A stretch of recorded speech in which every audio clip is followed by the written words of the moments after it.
Hello everyone, it's Andrikats here, and today I'm gonna give you a few more tips on how to make gold from the Mage Tower, now that it is available. But before we do that, don't forget to hit that subscribe button and click on the notification bell. Now, without further ado, let's jump right into it. First profession we're gonna focus today is alchemy, and we're gonna check out what consumables you should sell. Okay, as far as healing potions go, you can try the Legion or BFA equivalent, as they do provide the most healing amount. I can't seem to find how the new one from Zereth Mortis scales. I will keep an eye out for it and let you know. Now for potions, I would recommend crafting the Unbridled Fury, as it currently is the best overall potion for probably the most classes. I will let you know in a bit how to be more efficient. If people want to min-max, then they probably want to buy the BFA flasks, since they offer the best possible primary stats at level 45. So as you can see, they provide 31 primary stat compared to the 20 primary stat that the spectral flask of this expansion gives. In BFA there were 4 different greater flasks, so one for intellect, one for agility, and one for strength. I left out the stamina one, but if you feel like it, you can try selling it. But probably not even the tanks might choose to use this. So all of these require Xenothid, which only grows on Nazhdar, and then you need a different amount of other herbs. So the Abyssal Healing Potion and the Unbridled Fury need only Xenothid, then the flasks need a different combination of herbs, and the most difficult of them is obviously the rare Anchorite, but you can get your hands on it without even farming. How you do that? Well, you need to level up your BFA alchemy skill up to 50 and get the transmute pattern herbs to anchors. You can buy the common herbs from the auction house or farm them yourself. This has a daily cooldown, and by giving 5 of each common herb, you can create a random amount of 10 to 20 anchorites. You can do this with as many alts as you want and send them to your alchemist. There are 2 reasons I actually prefer crafting the BFA consumables. First one is the existence of ranks in each craftable pattern. Thus, if you have rank 3 of the pattern of a specific consumable, you might get additional procs of it with the same amount of reagents. And second reason is if you have played back in BFA, you might have got your hands on the Silas Sphere of Transmutation. This item was rewarded from the profession quest lines added back in 8.1.5. If you don't know what it does, you can use this item every 1 hour and it turns into one of 4 random items. And if it happens to transmute into the potion of prosperity, you can use it to drastically increase your proc chance of your rank 3 BFA alchemy craftables for 10 minutes, and it has a cooldown of 20 minutes, so you can use it 3 times per hour. Another item worth mentioning is the trinket from Alchemy, the Endless Tincture of Renew Combat. This is actually a very powerful trinket that anyone can wear. You don't have to be alchemist. And when you kill an enemy or a small ad, whatever, you can get healed. So it's very good for classes that struggle with the healing. In order to get expulsion, you need to scrap green items from BFA. You can craft them with tailoring, or I don't know if you have any gear from BFA, you can go to the scrapper and it might yield some expulsion for you. Okay, moving on to Jewelcrafting, we're gonna check out what gems you should try crafting and selling. And we're gonna start with the Cataclysm gems, and specifically the Queen's Garnet ones. How can you easily obtain this raw gem? You need to run Dragon Soul and kill all the bosses. The first 7 bosses drop Mode of Darkness, while the final boss, Madness of Deathwing, drops the essence of Corrupted Deathwing. You can exchange these currencies for geodes inside the Dragon Soul and get random Cataclysm gems.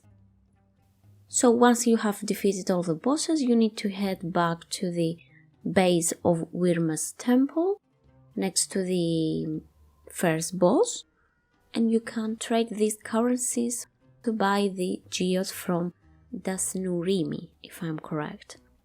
And you can do this with all of your alts and send them to your jewel crafter. After you obtain enough Queen's Garnets, you can proceed to the next step, which is to obtain the recipes to learn how to cut the gems. The patterns require Illustrious Jewelcrafting's token, which is rewarded by doing the daily quest offered by Isabel Jones in Stormwind or Marith Lazuria in Orgrimmar. Next to them you can find 2 vendors that sell the patterns of the gem cuts. The 3 primary style cuts cost 5 Illustrious Jewelcrafters token each. Now, in order to be offered the quest, you need to have 25 skill and you need to have 75 skill to be able to craft the gems. Now we're gonna check out the BFA gems and specifically the Kraken's Eye gem cuts.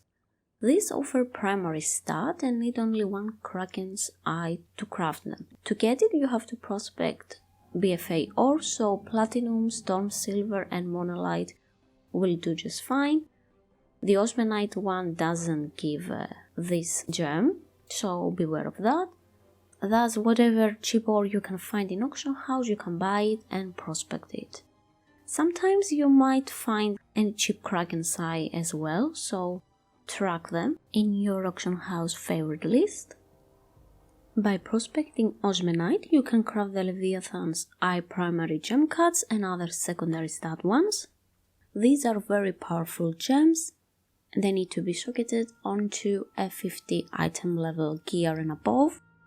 So if you want to craft the 48 PvP crafted gear, you have to use lower eye level gems. I'm gonna show you now which ones you can sell. And for that we are gonna check out the Legion Jewelcrafting. You can either use the ores from initial zones and get Laystone and Felslate ore to craft the Saber's Eye. These are very powerful primary stat gem cuts, but I'm not really interested in that, so I'm gonna tell you what I am doing. I go in this sweet spot in Argus next to the Antorus raid entrance, in this green lava, and I mine these basilisks to get Empyreum ore. And you can get these gems and create the gem cuts.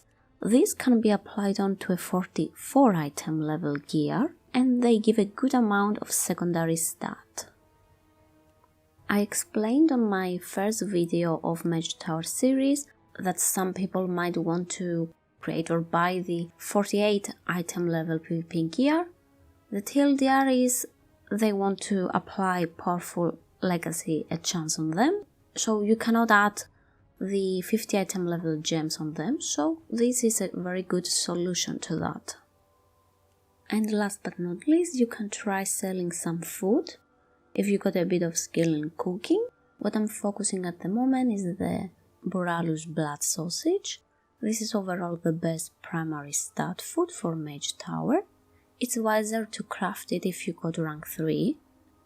As well, if you have another crafting profession, you can convert Breath of Bonsamdi to Sanguine Soul. These were rewarded from BFA raids and dungeons. Okay, let's see what I have sold the previous time the Mage Tower was available.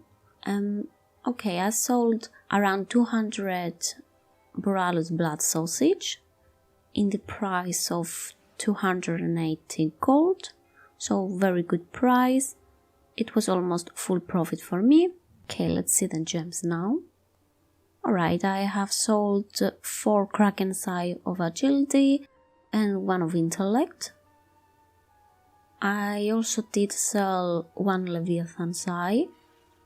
I have a bit of stock now for that, I didn't the previous time.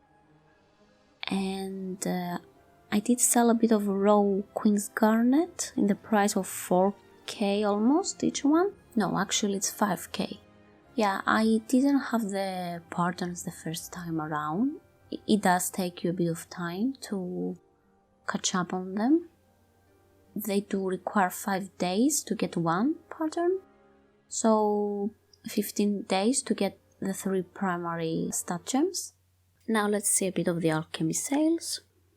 I sold around 300 potions of Unbridled Fury in the price of 400 gold each. I did use the Potion of Prosperity to get the extra procs and farm the Zenithite myself, so very good profit right there. Now I didn't really have a lot of stock on the flasks, so I didn't sell. The Mage Tower is gonna be available every day, so there will be a lot of selling and undercut, of course.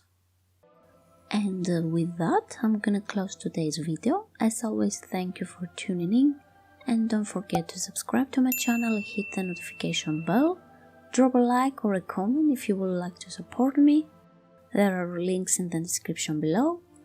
Good luck with whatever you're doing, and I'll see you on the next one. Bye!